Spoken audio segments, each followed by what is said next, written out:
Good evening, ladies and gentlemen. Thank you for coming. Last minute cancellation, Rabbi Farki went to New York, and when I thought to myself, who can I possibly get that can fill the giant shoes of Rabbi Farki, the first person and probably the only person I thought of was definitely Rabbi Heller, and Baruch Hashem, he thankfully graciously agreed. So to scale us, well, thank you so much, Rabbi Heller. And without further ado. Okay, firstly, let me just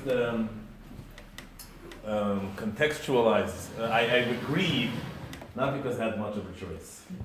I just feel that I owe a great debt of gratitude to Chazak, to Rabbi Levy and Rabbi Farki for everything they do for the kids in our community.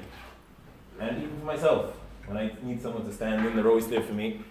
And even though I did feel that I am not the person to stand in for Rabbi Farki at all by any measure, and all the people who came with the intent of hearing Rabbi Farki expect something very, very different.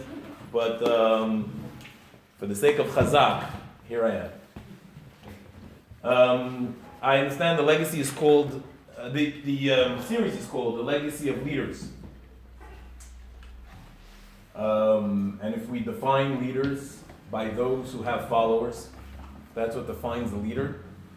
It's probably fair to say, I'm no historian, I couldn't tell you facts and figures, but it's fair to say that there are very few who can match the subject of our session here tonight.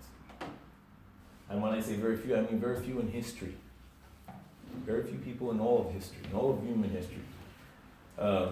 Over the 4,000 years from the days of Abraham and Sarah, there's never been a period in which there weren't multiple millions who saw themselves as the spiritual heirs of Abraham and Sarah. And today as we speak, there are multiple billions who see themselves as being inspired by the teachings of Abraham and Sarah. That's an historical fact. Chazal tell us that Sarai Meinu surpassed Avraham Avinu in terms of her prophetic abilities, in terms of her intuition. Shem says to Avraham Avinu, listen to what she says. If ever it's been a truism that behind every great man there's a yet greater woman, it was the case with Abraham and Sarah. But I'd like today, this evening, to zoom in on one particular aspect of Sarai Meinu's life. And that is the ability to combine two opposites, as I shall explain in a moment. There is a Mead Rush in the beginning of the parasha, where the Midrash says the following about Sarai Meinu. Of course, our parasha this week is the parasha of Chayei Sarah. Chayei Sarah describes Avraham Avinu, who is coming to mourn for the passing of his wife Sarai Meinu. And by Avo Avraham, lispod lisara v'livkota, to eulogize her and to cry for her. The pasuk does not give us a description of the actual eulogy. We don't know the content. What did he say? What did he say? Does anybody have an idea of what he may have said? Anyone? There's a midrash that says that Avraham Avinu. Yes, go ahead. Eishes Chayil is correct. That the Eishes Chayil that we say Friday night, which is the summary, the prototype of what a heroic woman stands for, a woman of valor, a woman of dedication, a woman of absolute commitment. That is what is, according to the Midrash, what Avraham Avinu said with regards to Sarai Meinu. That was the hesped. And Avraham is there to bury Sarah. That's what our parasha discussed in the beginning of the parasha. Avraham comes along, she passes away in Kiryat Arba. So the Midrash, in the beginning of the parasha, there's a Midrash that says the following, and I'm paraphrasing. The Midrash quotes a pasuk in Tehillim, where David HaMelech says, Yodea Hashem yemei tmimim. Hashem knows, Hashem is aware of the days of the wholesome. Says the Midrash, just as they are wholesome, so too are their days wholesome. Kishem shehem tmimim, kach yimehem tmimim. In reference to Sarai Meinu, just as she was wholesome, so too were her days wholesome. That's the end of the quote of this particular Midrash, and the obvious question is, what does it mean that her days were wholesome? Why is it necessary to emphasize that? And what is this defining factor? What is this adjective, if you like, a person who is wholesome? We know of righteous people, we know of kind people, we know of holy people. What does it mean to be a wholesome person? As opposed to what? What would it mean to be not wholesome?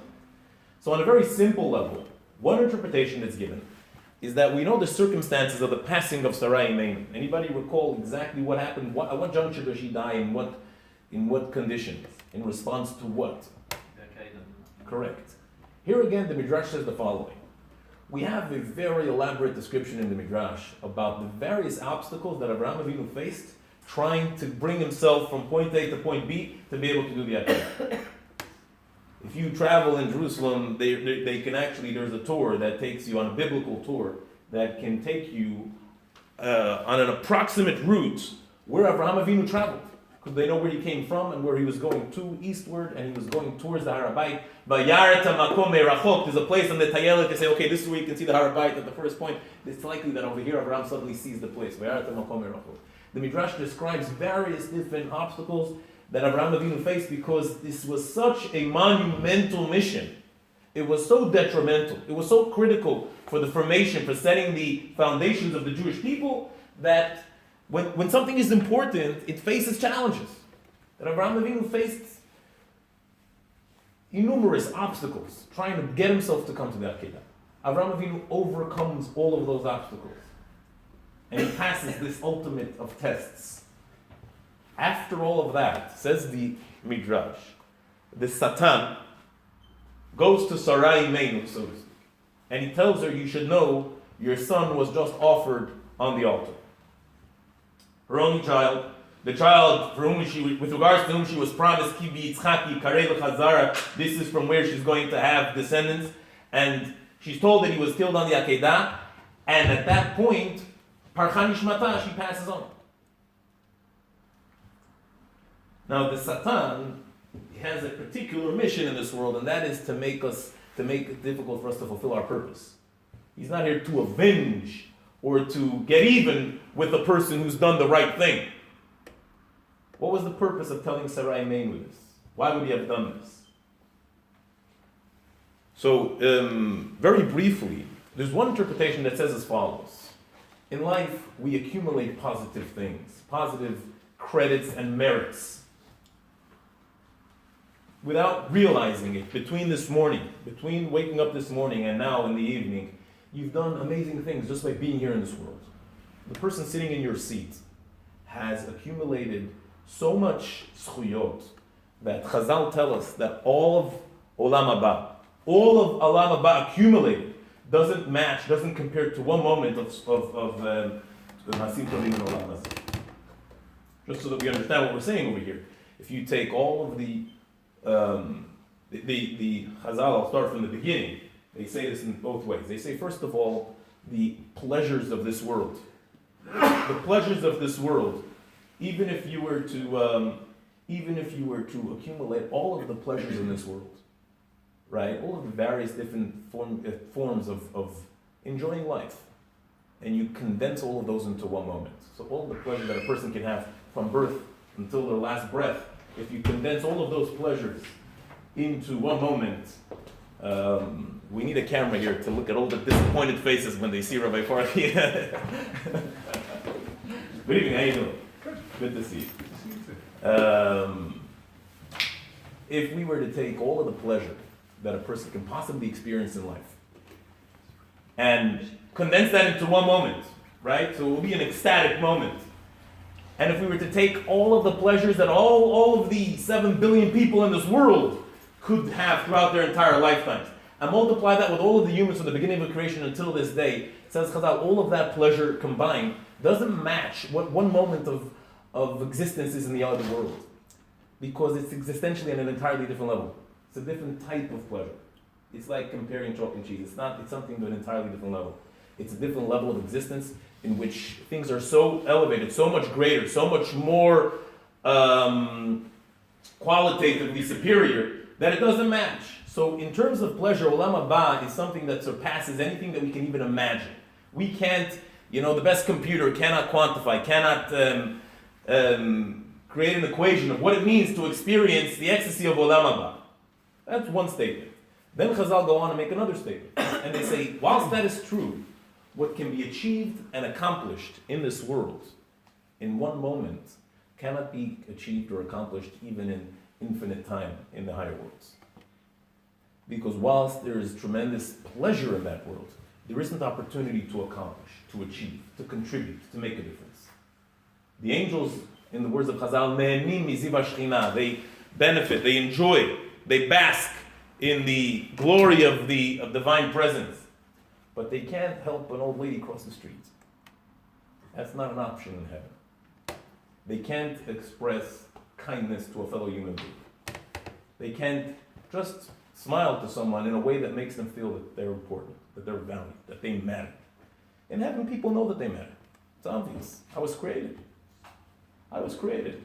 I once saw a quote that says a birthday is God's way of saying that the world needs you. That's the message of a birthday. You were born. It's God's message to you that you belong, that you're needed. It's not arbitrary. It's not an accident. It's not a mistake. It's one of the great contributions of our faith. Sometimes we take things for granted. We just think it's a given. But if in your little mind you were not aware of the fact that this world has purpose and has meaning, then it wouldn't be a given that you matter. You would have been just an arbitrary result of a bunch of different, atoms bumping into each other. The idea that the world was created, the very first verse in the Torah, Bereshit bara Elokim et hashamayim et haaretz, that the world is intentional, that things matter. That's an important piece of information. Making people feel that they matter is an act of infinite kindness. And it's an achievement, and it's a zchut, and it's a chesed. And it's a chesed for which the reward is unimaginable. So these are zchuyot. These are zchuyot that a person has in their lifetime. And every one of us has zchuyot. Every one of us has a tremendous amount of merit that we accumulate without even realizing it. Without even realizing it. Just by virtue of our existence, of our interaction with other people. But what this above quoted Chazal tell us is that in the heavens, in the other worlds, that's not an option. It's not available. You don't have that zchut. You don't have that ability to achieve. You don't have the ability to accomplish. Now, it's also true that as we traverse through life, as we move through life, we make mistakes. We don't only make mistakes, we often, if we're honest with ourselves, we often deviate from the straight and narrow. We do the wrong thing. If a word can inject a life into a person, a word can create havoc as well. We can be unkind to another person. We can have zchuyot versus averot in our own lives. And that's true for us as individuals, and it's true collectively for Am Yisrael, and it's true historically for the generations. Why then do we say that the world is progressing, that the world is moving in a good direction? Why do we assume that the world is becoming better? Why is this world seen as a journey from creation to the end of days in which Hashem's glory will be manifest in the world, the days of Mashiach, where the world will reach perfection, if at the same time as we're moving ahead with positivity, we're also accumulating negativity? Why is it the case that at the end of the day your life is worthwhile regardless of the amount of mistakes that you have done and are likely to yet do? The answer is that any positive act is eternal, is unerasable. It's a reality that comes into existence that cannot be undone. Positivity is eternal, whereas negativity eventually dissipates and goes, either through our own remorse, our own regret, through doing tshuva in this world, or through consequences that cleanse and remove and therefore get rid of negativity. So historically, the world is moving in a positive way, even if we don't see it. Even if you say, well, there are more evil people than positive people, but the evil output is never permanent, whereas the positive output remains in this world forever. So when you do a positive act, there's nothing that can undo it. If you've done a mitzvah, there's nothing in the world, there's no force in the world that can take it away. En avera mochek mitzvah, and avera doesn't erase a mitzvah. With one exception. There's one condition, there's one circumstance in which a positive action can lose its vitality, it can lose its power, its potency. It can be undone, it can be neutralized. A mitzvah can be neutralized. It's unlikely to ever have happened to yourselves in your lifetime. But in theory, there's a way in which a mitzvah can be undone. An avera not only can be undone, it always will be undone. Eventually it's going to go. A mitzvah, the default assumption is that it's eternal and it can never be undone, but there is one way in which it can be undone, and this is what Chazal call a toheh al harishonot. Toheh al harishonot means someone who has acute regret for having done it. So if I give a pound to tzedakah and I miss the bus as a result, I say, oh my goodness, why did I have to stop with this guy? I missed the bus. But I still don't regret having done it. I'm happy to have done a mitzvah. I'm just upset that it costed me this price of having missed the bus and being late to work. If somebody is warped enough to stand around and say, I actually wish I had not done this. This is the worst thing I've ever done. If only I can go back and undo it. A tohel harishonot is something that can undo a mitzvah. Now, as I've mentioned earlier, the Satan, he's not here to get even with people. He's not here to take people down for having done a mitzvah. He's here to prevent the positive progress of human beings and of humanity. We're talking about Avraham Avinu. We're talking about historical proportions.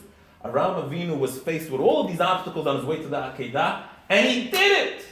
He did it. He succeeded. Mission accomplished. What is left in the arsenal of the Satan in order to reverse this? If the Satan can get Avraham to turn around and say, I shouldn't have done it.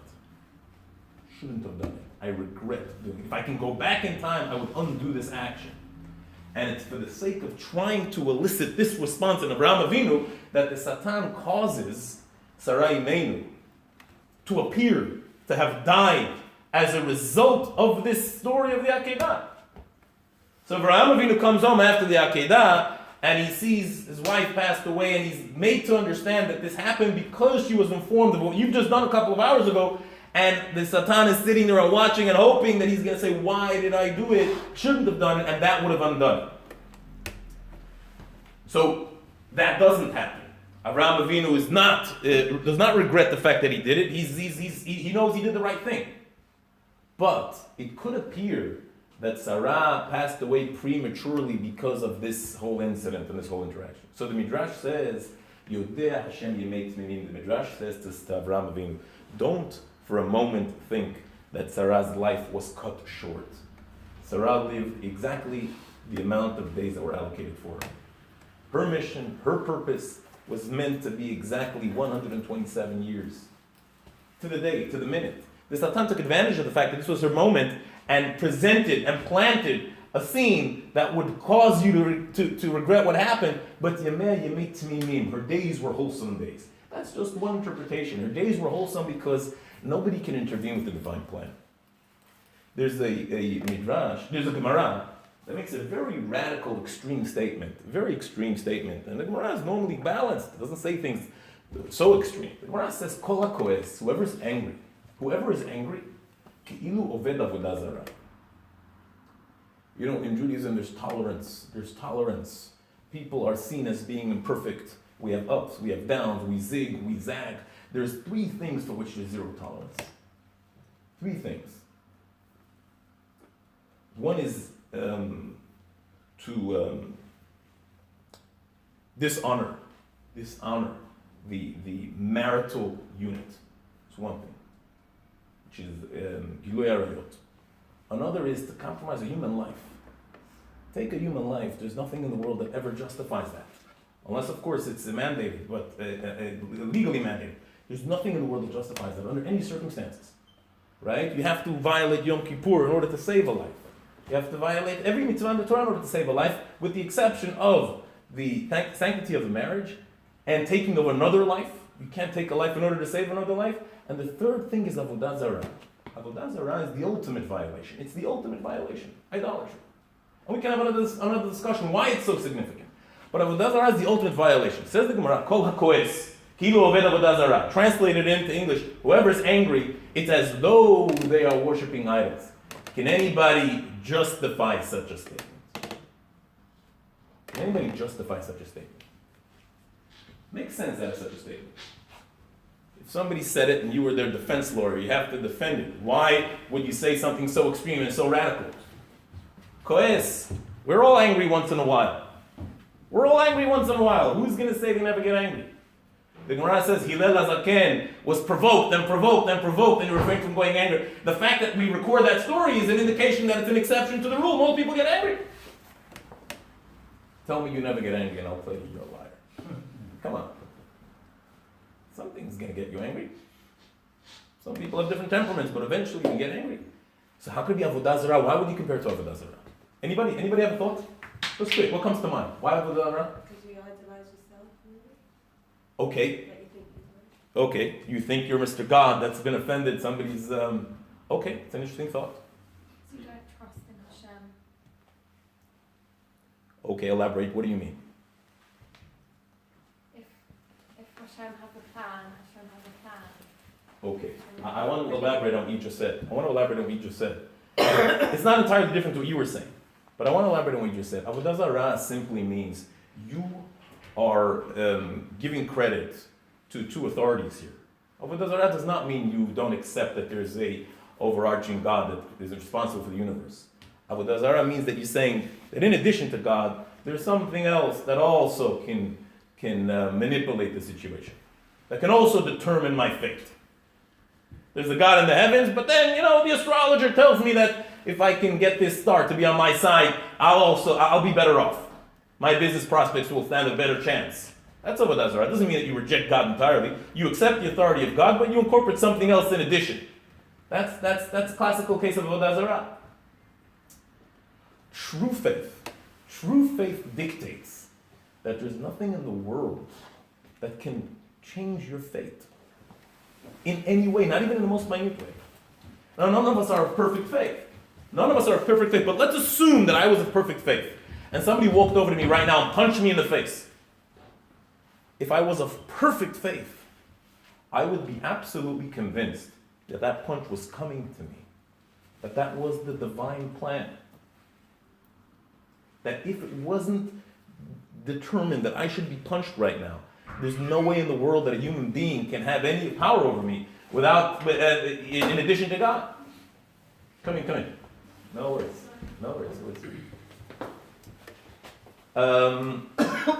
You take this chair over here. So if I'm angry at you for punching me in the face, I'm saying, of course I believe in God. Of course God's in charge of the whole scene. But who are you? You've taken authority here as well. Now, whilst it's true that we have free choice when it comes to doing right and wrong, that's true with regards to our choices. It's not true with regards to impacting someone else. Now, how that works philosophically, if I'm making a bad choice that results in you getting a punch, these two things can be true at the same time. You've made a bad choice for which you're accountable, for which you will be held responsible. But what was coming to me was meant to have come to me. And if I get angry, it's because I don't embrace this principle in its entirety, and that is the beginning, the onset of Avodah Zarah. It's saying, well, God is in charge, but not entirely in charge. Until people get angry, then God's plan plays out. Once people get angry and they start punching you around, then they also pull strings in this game here. So the point is that Avraham Avinu acknowledges that Sarah's days were complete. The Satan set the scene up in order to deceive Abraham that the Akedah led to this tragic consequence, but in actual fact it was meant to be. But I want to share with you tonight another pshat in the words Timimim. What does it mean, Yomei Hashem Yomei Timimim? And if we can go for a minute, the wholesome, what does it mean that Sarah was wholesome? What does it mean to be wholesome? We can go for a minute to Avraham Avinu. The Pasuk says with regards to Avraham Avinu, also in our parasha, Avraham Zaken Baba Yamim. Avraham was old, and he was coming in days. Old and coming in days. Seems to be synonymous. It seems to be repetitious. Old and coming in days. Two ways of saying Avraham Avinu was reaching the end of his days. So the Midrash says there are some people, Yesh Mishu Zaken, they know Baba Yamim. And there are some people who are Baba Yamim, they know Zaken. There are some people who are Zaken without having many days behind them. Anybody remember who that might be? Give me an example of someone who you may recall who was old without having accumulated many days. I'll give you a hint. It's from the Seder nights. Oh, Who? forgot his name. Elazar Eliezer? Yeah, Elazar ben Azar. What's the story then? He was made. He Hareani keben shivim shana. He was, your age is not determined only by your birth certificate. Some people they age quicker. Some people achieve in a year what others achieve in 20 years. Give them 4 years. He's talking 80 years here. Because they've literally, they've moved quicker. They've had more experiences. They've learned more from those experiences. They've accumulated more wisdom. So they have zaken without Baba Yamin. And Avraham Avinu, it was both. That's a simple meaning. But there's another pshat over here, and that's follows. The Gemara says that the word zaken means zeh shekana chokhmah, to acquire wisdom. To acquire wisdom, that's what the word zaken means. Ba'adarta pnei zaken literally means you have to give honor to the elderly. And the Gemara says even zaken ashmai. Doesn't have to be a Jewish man, a non-Jewish man. Any person who's been around in this world long enough is worthy of your respect. You have to stand up for them when you see them. You have to honor them. You have to give them a seat, and so on. That's true. If you zaken ashmai, you have to give them honor. That's one truism. But there's another truism that even if he's not necessarily old, but somebody who is worthy of that title of being a kanach chokhmah also earns honor. So Avraham Avinu, we're told two things. First of all, zaken. Avraham Avinu had wisdom, but then there's Baba Yamin, coming in days. What does coming in days mean? What does coming in days mean? What does it mean to come in days? He was old, but he was coming in days. Old we've defined as acquired wisdom and coming in days. Rabotai, I want to take a break here for a minute, and I want to present to you two philosophies. And I want you to tell me which of these two is the more Jewish of the two, if you like. Based on everything you've learned up until now, if you were presented with these two options as to the purpose of life, which would you say is the more authentically Jewish approach? So we of course know that life does not begin at birth, and it's not over when it ceases in this world. It doesn't finish with death. Life in this world is a small snippet of a far longer journey. Soul was here before, and the soul goes back afterwards. And it's a mission in this world to achieve certain things. Now, what exactly is it here to achieve in this world? I'm going to present to you option A and option B. And I want to take a vote. What you think is the more accurate of the two? Option A. Both of these things can be supported with sources, Jewish sources. But if you're selective with your sources, you can sometimes have a bit of a distorted picture. So I want to know which one is the truest, organically, which one is the truer of the two. So option A says as follows. Listen carefully. There's a rough world out there. It's tough. The soul is pure. The soul is holy. The soul is meant to make it in spite of its surroundings in this world. Notwithstanding all of the temptations in this world. Notwithstanding all of the forces that try to push you in different directions. Intellectually, emotionally. To survive this world with the soul not only not being compromised, but the soul should have been elevated in spite of its presence in this lowly world. So the world, so to speak, is a means towards an end, the end being the soul. The world is like the playing field. You're given a challenge, you're sent to some sort of a boot camp and you come back. The boot camp was created just so that your muscles can be built, just so that you can gain, just so that you can be trained, so that you can gain experience. It's not about the boot camp. The boot camp is a means, and you are the end.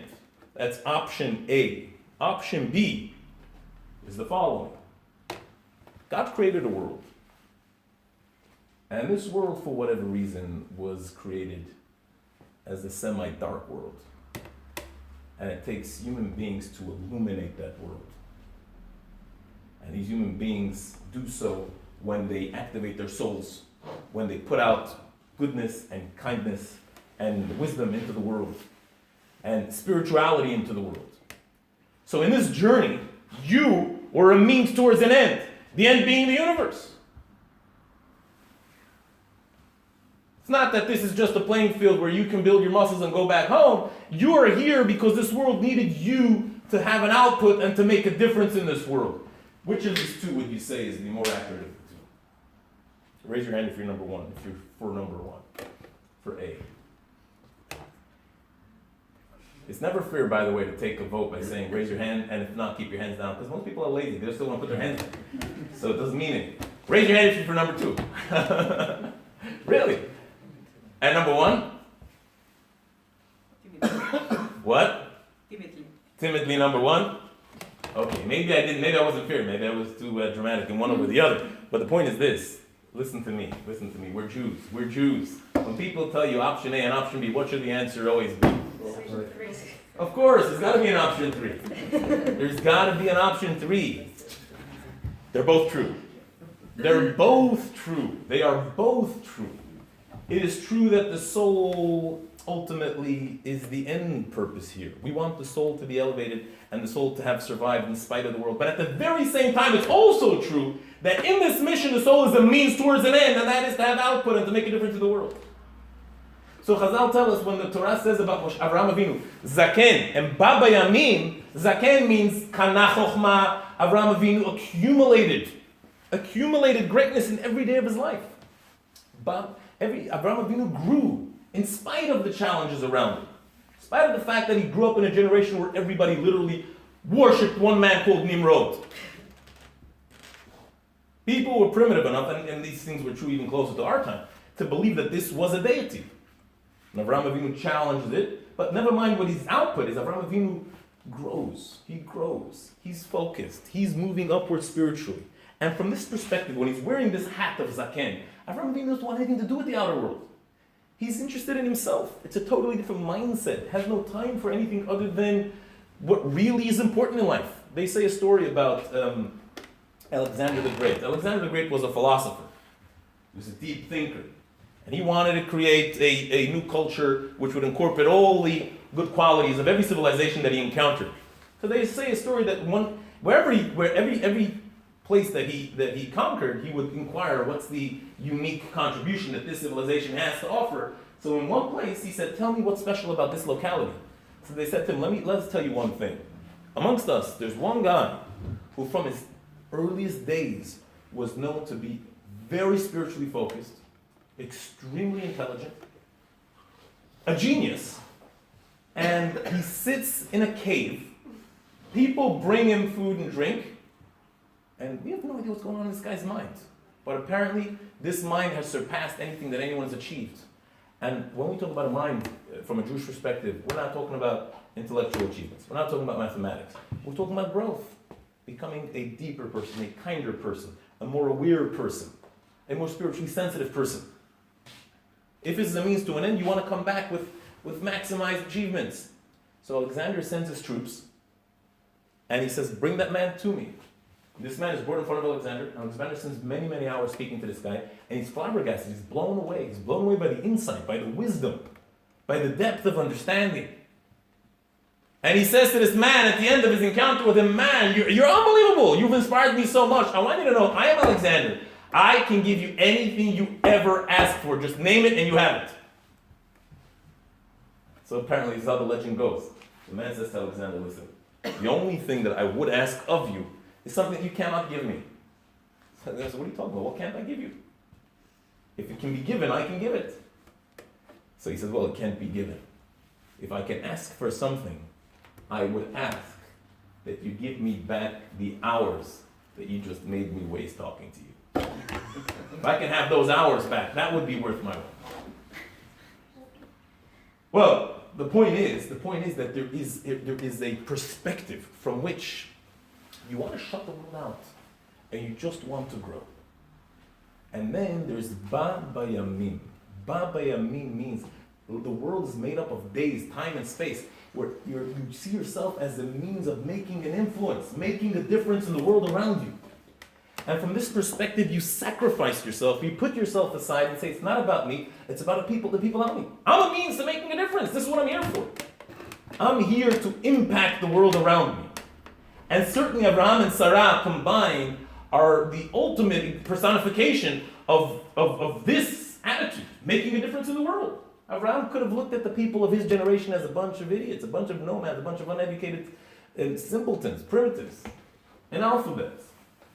But Abraham megayeret anashim, Sarah megayeret anashim, and like we said earlier, to this day, those teachings continue to influence people in the billions. Abraham Avinu spent his life influencing every person who came his way. If there was an Arab traveling down the road, if he's entered my awareness, I have to make an impact. I have to make a difference on that person. I want to feed them physically, and I want to inspire them spiritually. And this wasn't, okay, I'm going to do my dues once a week, I'll tithe, I'll give a certain amount of time away. Babaya means he brought every single one of his days. You know, if I ask you the following question, tell me, where were you 3 weeks ago on a Tuesday? At 4 in the afternoon, what did you do? What did you do 3 weeks ago on a Tuesday? What did you accomplish? What did you accomplish 3 weeks ago? Just a rough idea. How about 23 years and 6 months ago on a Wednesday? What? Wasn't alive. You weren't around. Okay, you're excused. You're the only one who's excused. You weren't alive either. All right. Imagine someone who can answer the question immediately and say, yes, on that day, A, B, C, and D. Baba Yamim, says the Zohar, he came with every one of his days. He brought them with him. He brought them with him. He was able to be held accountable for every single day of his life. In terms of the output, in terms of the difference, in terms of saying the world would not have been the same on that day if I wasn't here. And the world is a composition of human beings. Human beings have been enhanced, have been enlightened, their spiritual journey has been facilitated by my presence in this world. X amount of people every single day of his life. Zaken and Baba Yamin. And this is what the Midrash means when the Midrash says, Yodeh Hashem Yimei Tzimimim. There are righteous people, there are wise people, there are holy people. But what does it mean to be wholesome? What does it mean to be tamim? The word tamim means that you have both, that you have the whole picture, that you have both of those things. And neither is at the expense of the other. You don't neglect your spiritual growth. On the contrary, it enhances your spiritual growth. And your spiritual growth, whilst it's a priority for you, is never at the expense of another person. The Zaken and the Baba Yamin come together. They come together. There's the inner upward motion, always moving up, always soaring upwards, and yet always having an output outwards towards people around you. This is the defining term, adjective, that Chazal, the Midrash, uses for sari Yamin. Tmima, wholesome, whole in both ways. You know, and the soul is alluded to. Of course, the soul is something that cannot be perceived in physical terms. Right? Define a soul. If I were to ask you, what color is a soul? What texture? What flavor? What does it smell like? What does it feel like? It's a silly question. It's something spiritual. But yet, Shlomo HaMelech uses a term. If you had to use an analogy for a soul, there is a physical object that serves what? Sorry? A candle is correct. Very good. Ner Hashem Nishmat Adam. Nishmat Adam, the soul of man, is like a candle. Why is it compared to a candle? Why is it compared to a candle? Because it's trying to come out of its physical state, but it's being held down by the wax, which is equivalent with body. Very good. Very, very good. Very good. The candle is always in a state of tension. It's running away, but it comes back. It runs away and it comes back. Its direction is clearly upwards. It never takes a detour and starts going downwards. It's always going upwards. But yet, it's always holding on. These two things are happening in tandem at the same time. That's the definition of a soul. And you know what else is unique about a candle? You know what's unique about a candle? Candle doesn't have to do anything. You know, you take a glass of water. If I want to, help you alleviate your thirst, give you a cup, I can pour a glass of water for you and hand it to you. Say, please. Target, you want it?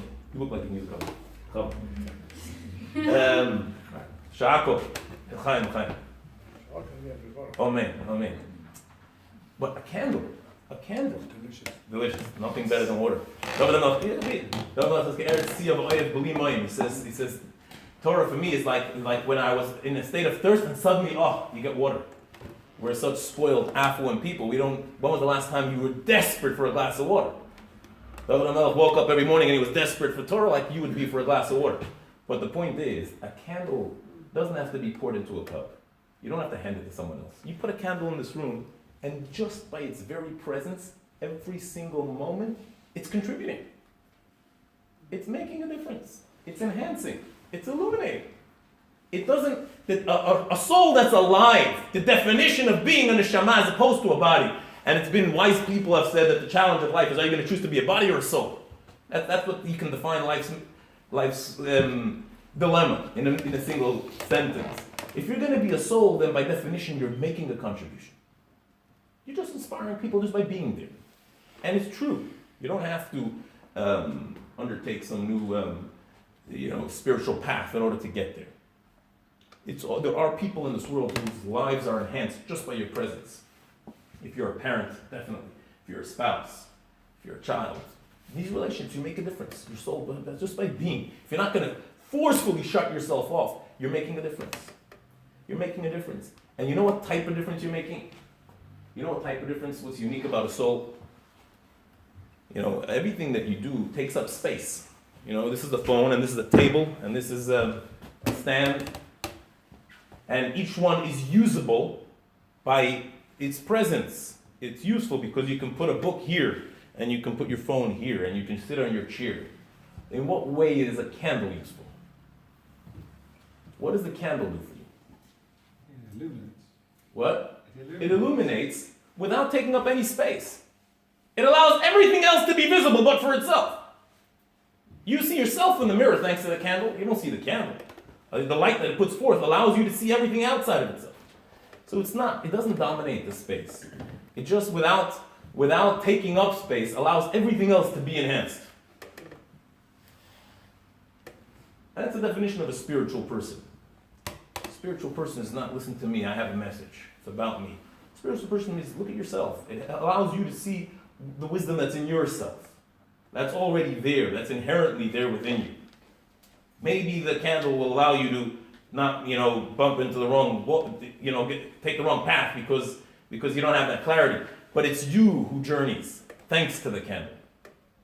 And another quality of the candle is that, a bottle of water, there's only so much. There's only there's 1 liter, you can fill up 6 cups. A candle can illuminate 1 million other candles without detracting any of its own light. It doesn't take away any of its own light. It doesn't lose anything. Nothing is gone. It doesn't cost anything. No price that's being paid. It's free.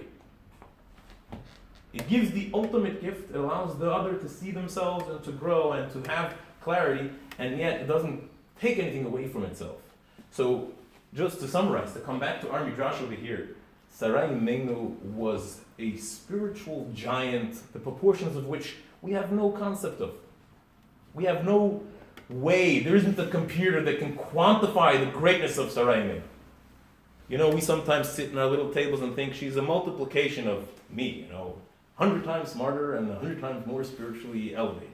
But it's not. We're talking about the Imahot, we're talking about something which is on a level that's way, way beyond us. And it's natural and perhaps even excusable for someone on that level to want to look inward and upward and to shut away from other people. There are others who can do that job. Tell me, does Avraham Avinu have to be the one to serve an Arab wanderer who worships the dust on his feet? Let someone else do it. They literally believed these were traveling people. They used to go from one place to another, and they believed that if you worship, that which comes along with you on the journey, it'll help you in your future journeys. Avraham Avinu personified, represented everything that was the polar opposite of that whole way of thinking. But at the end of the day, Avraham Avinu, it's this morning, and today's a day where, as of now, he hasn't influenced anyone yet. It's been so hot, nobody's passed by. This is a godsend. They can make a bracha. They could see chesed. They could see for the first time that there's another way. And when exactly does Avraham go out to that Arab wanderer? What is it that he was engaged with at that moment? What does he leave behind for the sake of entertaining someone who is at the lowest end of the spectrum? What was he doing? He was entertaining Hashem. So that would have been his upward motion. That would have been Avraham Avinu at the height, at the climax, at the pinnacle of his spiritual experiences, talking to Hashem. It seems to Psukim, it's even for Avraham Avinu, it's not something that happened every day. But Avraham Avinu knows if it's happening at the expense of the output, then that compromises the tzmimut, that compromises the purpose and the mission, then that couldn't possibly be his calling. It's when both things come together. And you don't lose. And you don't lose. You don't lose the presence of Hashem. You end up with both. You end up spiritually grown. The more output you have, that determines the greater heights that you've achieved. So, just to summarize, Rabotai, really, what we've discussed here this evening was simply a midrash. The midrash, quoting the pasuk in Tehillim, says, Yodea Hashem Yemei Tmeimim. There are wholesome people in this world. And the definition of wholesomeness is that neither of these things, it's very easy to be a people's person if you compromise your principles. That's easy. Hey, let's go out together. Why not? Forget about, what am I really here about? Forget about the idea that life has a purpose. We'll just have a night out and forget it. No, that's not Avraham Avinu. It's easy to have an output without inner growth. And it's relatively easy to have inner growth without output. But we are children of Abraham and Sarah. And our mission and our purpose is to incorporate both of these things every single day of our lives. B'ezrat Hashem, that's the path. That's the path to our life. Life is most fulfilling when you're achieving your purpose. And to have that knowledge and to have that clarity and to know that every day I got to make a difference. And every day I got to grow. And that these two things complement each other. That's a teaching we can take from Sarai Mimi. Thank you very much.